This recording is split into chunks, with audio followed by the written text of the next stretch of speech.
So, Jackson, you're telling me if I come to the meet on Friday, I can see you in a Speedo?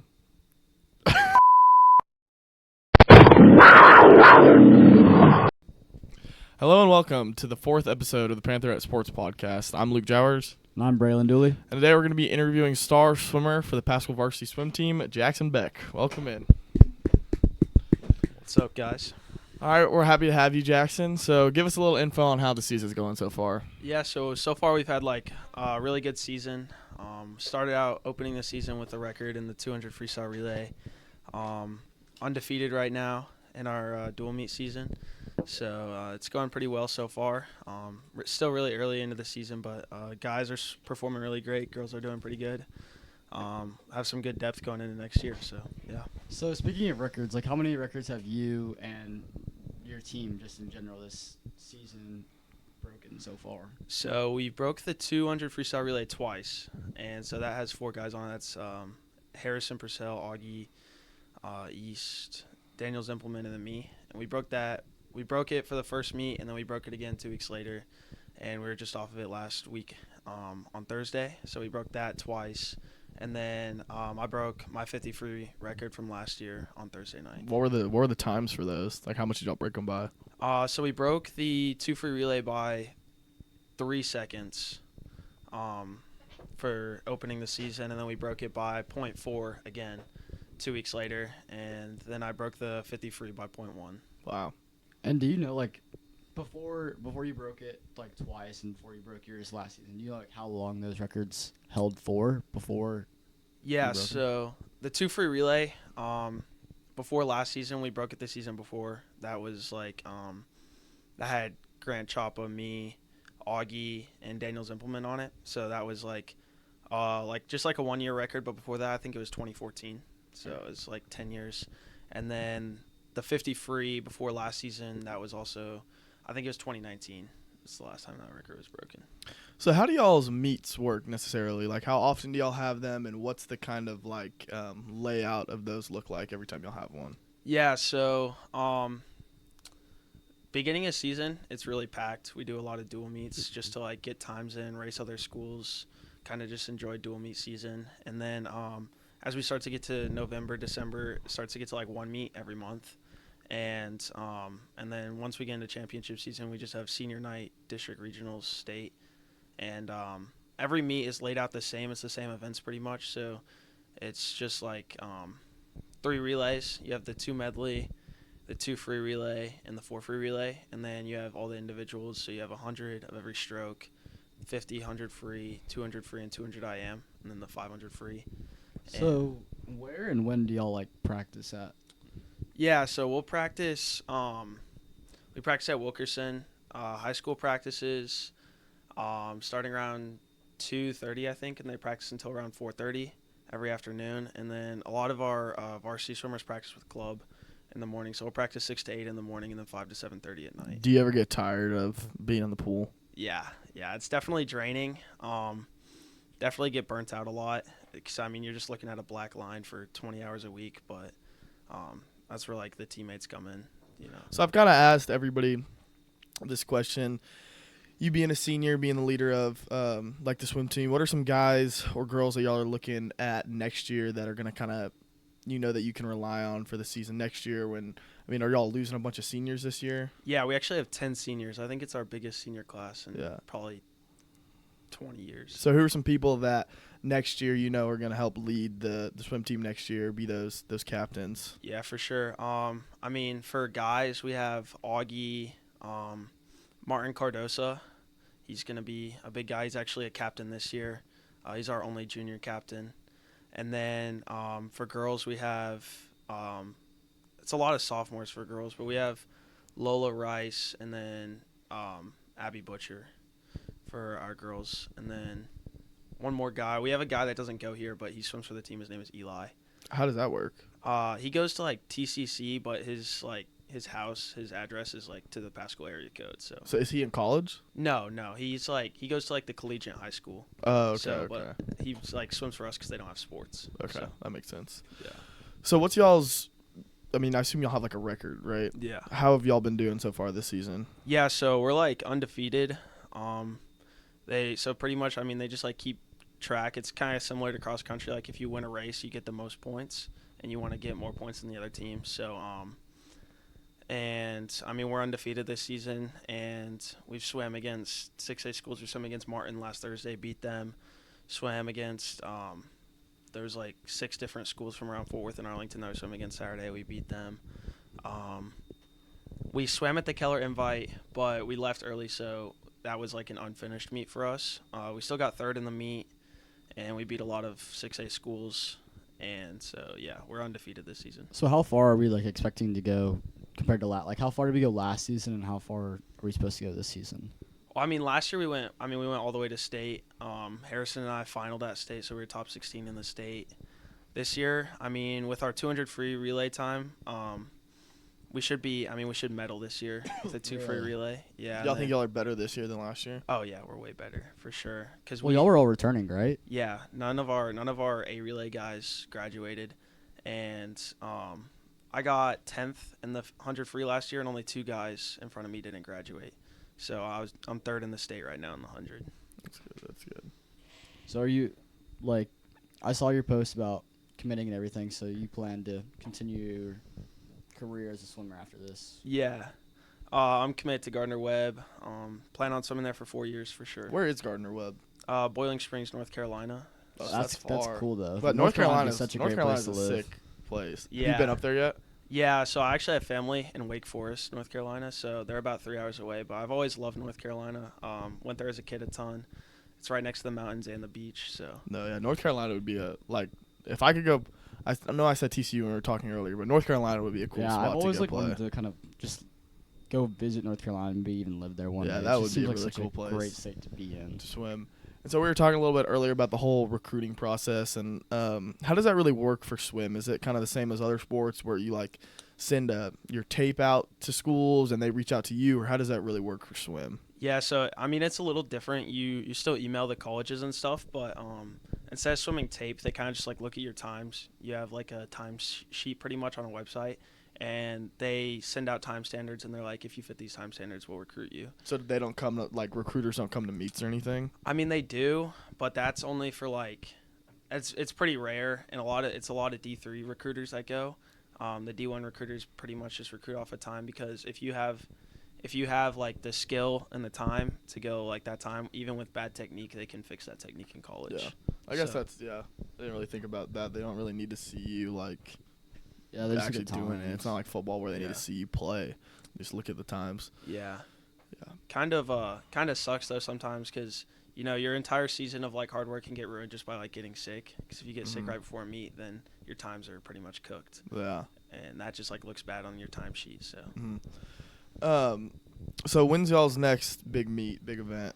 yeah, so we have a meet next Friday and Saturday in Louisville, and we call it TISCA. It's a Texas Interscholastic Association of Coaches, and so it's just like a pretty big meet. We're going to the 6A meet to race like Louisville, Martin, all the Arlington schools will be there, Arlington, Lamar, all them. So Who'd you say y'all's biggest competition is? Whether it's in district, I know you said you do the 6A tournaments, like. yeah, probably like district. Oh, in our district, it's only us and Heights, so that's a pretty fun meet as we're rivals. But probably our biggest competition is going to be Colleyville Heritage at regionals.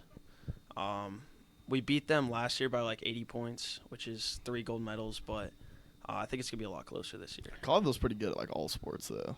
Yeah, They got a good football and baseball team. They have a really good baseball team, don't they? Simon? They beat us last year in playoffs. That's what I thought. That's I who we thought played I in remember- playoffs? Yeah, second round. Oh yeah. And their baseball team ended up going, was it state or semifinals where they played Alito? I think semifinals. Semifinals? Yeah, but no, Colleyville Heritage is always good. Yeah. So we've already talked a little bit about how your season goes to February. So how long until like districts and all that? Like, does that happen in February? So districts is like very end of. It's like the last weekend in January. So like last year was like January 27th, and then so our district is 1 week before regionals, and the regionals is 2 weeks before state. So I only have like 2 more meets until district. You said you had like once a month, or Yeah, so we'll have one big meet, which is next weekend, like I talked about TISCA, and then we'll have one big meet in December, and that's like a 6A meet in Mansfield, And then we'll have like smaller meets like pentathlons, but those don't really count. They're just like to win like a trophy or. What does the like whole training practice process look for y'all? Because I know like us playing football, you watch film on the other team, you know, come up with a scheme of how you're gonna, what plays you're gonna run to, you know, counter them. But how does that look like for swim? Because I know, I mean, from what I understand, it's pretty much swimming down. Like, how do you really like better yourself for these upcoming meets?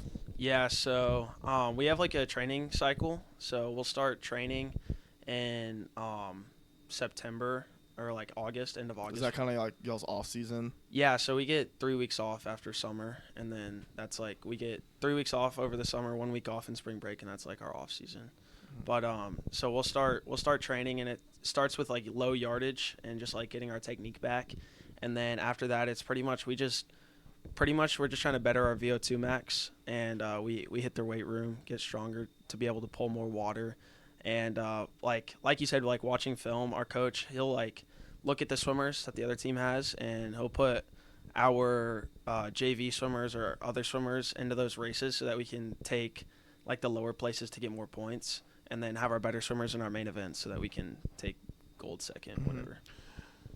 I mean, how does like, are y'all doing like the same kind of weightlifting as like a football team would do? Do y'all have like certain like, you know, I guess like dynamic lifts? Because the movements you're doing in swimming is a lot different than movements you'd be doing in baseball or football. Yeah, for sure. I mean, we definitely do some different stuff. A lot of the stuff I do for like for example for like leg day, I mean I'll be hitting like a lot of single leg workouts, so like isolation workouts, and then there's a lot of plyometrics, so I'll do a lot of like step up box jumps to work on starts and pushing off the wall.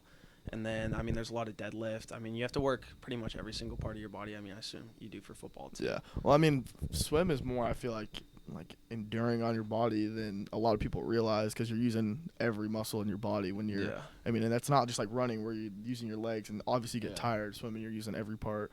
Like I've always respected swimmers because, I mean, you look at them, all of them are pretty much jacked too. And swimming's not like easy. I feel like it gets taken those workouts for I granted. feel like are probably they've definitely got to be hard. I mean, it's like full body workouts, and y'all don't do too much with weights, do y'all? I mean, a little bit of weights, but then is it mostly other stuff, or is it? So, I mean, we do. So Monday night we'll do dry land, which is like, I mean, we'll do like sprints, lunges, jumping, ab activation, just like a bunch of like body weight stuff, just to like work on building strength in that, because there's a lot of like body weight in swimming. And then Tuesday, Thursday nights, and Saturday mornings after practice, I'll go hit the weight room. And I mean, we're practicing twice a day, pretty much every day. And those workouts in the water, they're just like, I mean, they're terrible. What's the recovery look like for that? Do y'all have any sort of recovery that y'all do, or is it kind of just like everybody has to do their own thing? Yeah, so our coaches, they give us one recovery day, Friday morning, and they rely on everything else for ourselves. So they've pretty much give us like requirements on what we have to hit for like food and water and stuff, and then it's up to us. So for me, I'm hitting like 4,000 calories a day. Wow. 2 to 3 grams of protein per body pound, and then 4-to-1 ratio on carbs to protein. Wow. I didn't realize that y'all it was that like specific. What's the name of y'all's coach? Coach Harris. Has he had a pretty big impact on you and the other players like throughout your high school career? Yeah, I mean, I think he's helped me a lot to grow as a person. He's definitely had an impact on my leadership and leading the team and my outlook on swimming, because he's had a very different journey than a lot of people. So. Did he swim in college?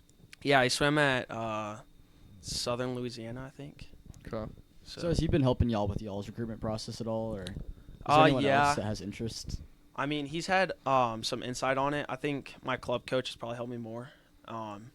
And he's kind of given me more insight on what to look for and all that stuff. Because, I mean, I spend most of my time with him, so he knows me probably better than anyone else. So your whole recruiting process, too, like is there any big name schools that, like, reached out to you or anything? Yeah, so I had a couple conversations with Hawaii. I talked to UMass for a little bit. Yeah, just like a lot of other schools. University of Maine. Talked to University of Illinois Chicago. Hawaii's big. Yeah. And so what made, like, did you like that school, or like what made you not go there or anything? Yeah, I mean, it's like swimming in Hawaii is obviously like a dream for a lot of people. One of the things that I heard from them was that they don't do official visits without commitments.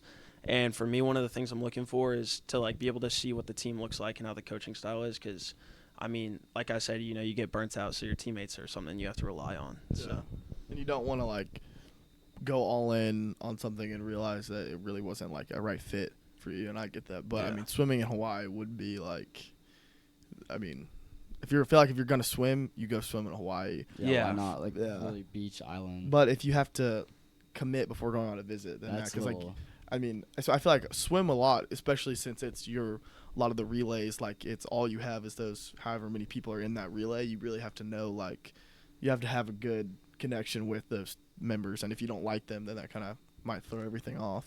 yeah, for sure. I mean, like, definitely, like, especially on those relays, you have to have that connection. Because when it comes down to a lot of those relays are just sprints.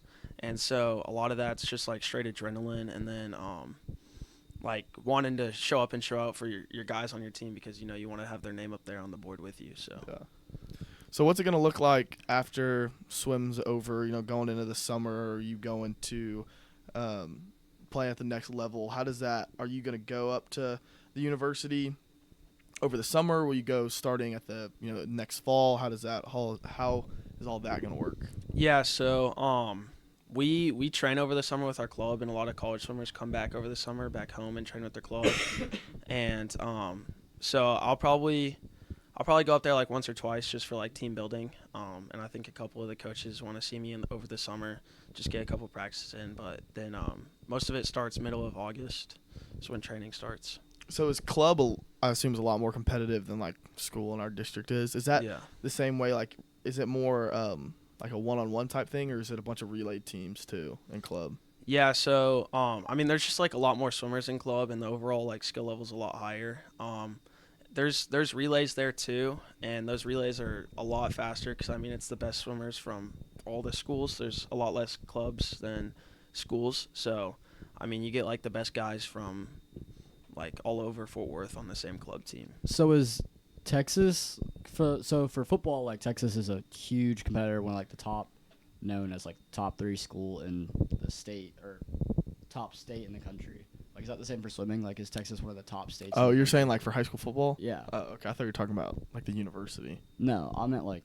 Yeah, I know what you mean. Yeah. So yeah, for swimming, it's definitely I think it's top 3. It is. I think it's North Carolina. Well, actually, it's gone like Florida, California, Texas recently. I think that makes sense. I mean, that's though. exactly Florida how and football California. is. Yeah, but I feel like for Florida and California, like swimming, I feel like that makes more sense. Yeah. Like you're not gonna hear somebody talking about how good of Idaho is at swimming. Yeah. Like Yeah. It's definitely normally like the southern states for swimming. It's yeah. I just thought like you never really know because in the cold like there's not much outdoor sports I can really do because swimming is indoors and it's warm inside. So I was thinking. Yeah, I mean, I'm like there's definitely some fast people in up north, but it's not like I mean, there's obviously more people in Texas, and That's true. Texas has I think 3 guys in the top 5 Really? for our recruiting class. Yeah. Wow. So So this kind of getting to the back half of the swim season, what do you, as you and the other captains, leaders, kind of need to do to motivate the rest of the swim team? Kind of because it happens with football, baseball. There's certain parts of the season it kind of starts to drag, like practice gets repetitive. The energy kind of dies. What do you for sure. need to do as like a leader to motivate the guys and girls on the swim team to push through and finish out your senior year and their year strong? Yeah, so me personally, I show up and I help coach along with some of the other varsity swimmers, and just letting them know that this time right now is like probably the most crucial time in practice. This is where we grow the most going into championship season, because once we get closer to those big meets, we start to taper, so practice get a little easier so we can rest. And just letting them know, talking to them. I think a big motivator is just knowing that their season, whatever you put into the water is what you're going to get out of it at the end of the season. So right now, this is where they have to put in that work if they want to see good results. Yeah. I mean, that's kind of how it was for football too. obviously football didn't have the ending everybody wanted to, but there was part of the season where it kind of drug on and towards the end, and it was one of those things where it's like, you know, last time you're going to play with this team, last for all the seniors, like leave it all out there, like, you know, you gotta finish strong. So I feel like all year is like a crucial point in time though. Like as soon as like off season starts, I feel like that really carries on, because I mean, teams we faced, like if we were just a little bit stronger, a little bit faster. I mean, you could say that, but I mean, you can say that about any game. Yeah, like, if South Hills was a little bit stronger, a little bit faster, maybe we wouldn't have. But I know what you're trying to say. It all starts in the weight room. Yeah, I agree. Braylen, you got any final notes? I don't. Well, all right, Jackson. Thank you for coming in and talking to us, and we'll see y'all next week for the next episode.